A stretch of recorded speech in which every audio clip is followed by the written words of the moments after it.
There was times that I thought, what in God's name am I doing this for? Why?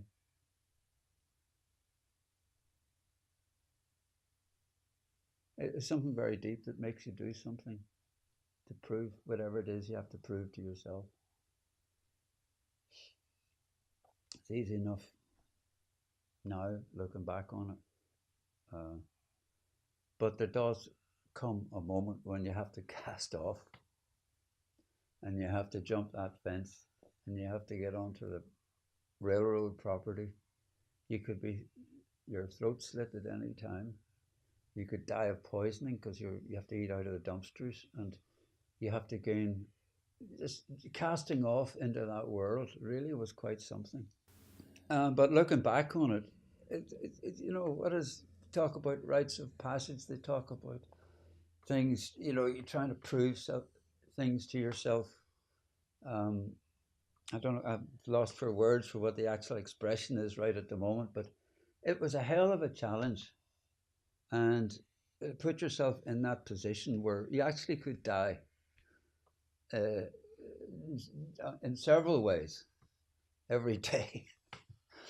um, a challenge to see whether you could do it, you could make something, you could live through it, you could. I don't know. The old expression I use these days is it was like once I'd done it, I felt as if I'd earned my spurs. Uh, and I feel afterwards that I had really done that, and I was now up there along with my idols, if you like. But the actual start of it was when I was working at DBA TV, and there was a young lady there called Fiona Keane, and she came in one day. She'd found this just quite by accident. She'd found this article in Harper's Bazaar. It's an American magazine, and it was about hobos, and there was an article had that a journalist in Washington D.C. called Bruce Duffy had written, and he'd gone to the hobo convention. He'd met Bear Grease, so there was Bear Grease. I thought, okay, this this is terrifying, but yes, maybe I could do this. I mean, all his life he'd been a wanderer, so to speak, the chronic wanderlust, as they call it. He'd been in the merchant marines and been all over the Far East. He'd been to Vietnam, not as a soldier, but as like a fixer to help the military.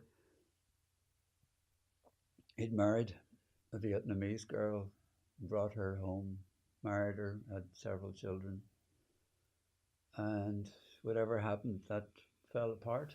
Bear Grease, well, he said to me, he had to get out on the rail for every 6 months to keep himself pumped up, to allow him to be able to do that. And I could relate to that in a ways because, uh, I mean, we live here relatively cozily compared with an awful lot of people in this world. And in a way, like when you have a family and you're a filmmaker and you have to go away all the time, I saw a similarity between him and me because I have to do that in order to keep myself creative. If I'd stayed here and just, had a 9 to 5 job, I couldn't have done that. And I could relate, as I say, to Bear Grease. Well, when a hobo catches a westbound, it means that he's passed on. That's what it means. It's just an expression on the rail. To catch a westbound means you're dead. He was one of those characters you could wring his neck sometimes, but at the same time you loved the man,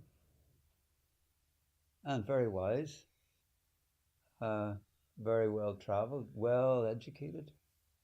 in that kind of very raw kind of sense, holding nothing back, wasn't frightened to say this or that or I mean, this song is like, I always try to close the show with it because it was really important to me. It takes the hell out of me singing it, but both emotionally and physically. But,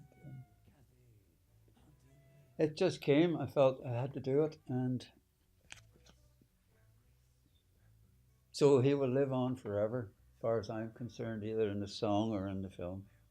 And I'm glad that I had the opportunity in my life to do that. And that's life on a rail. It's honest. And you have to be. If you're not honest, then you'll get your throat slit. Or whatever will happen to you.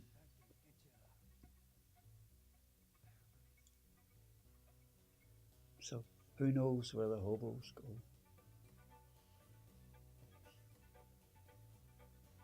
That's a quote from Bear Grylls. Who knows where the hobo goes?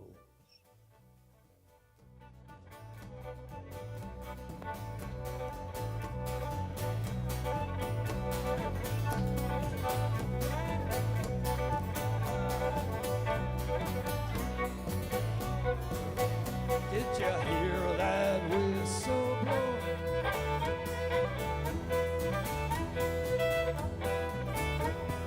Maybe it's from long ago.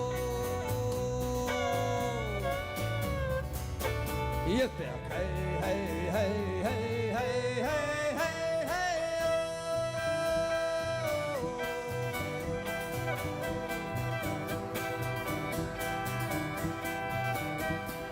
Who knows where the hobos go?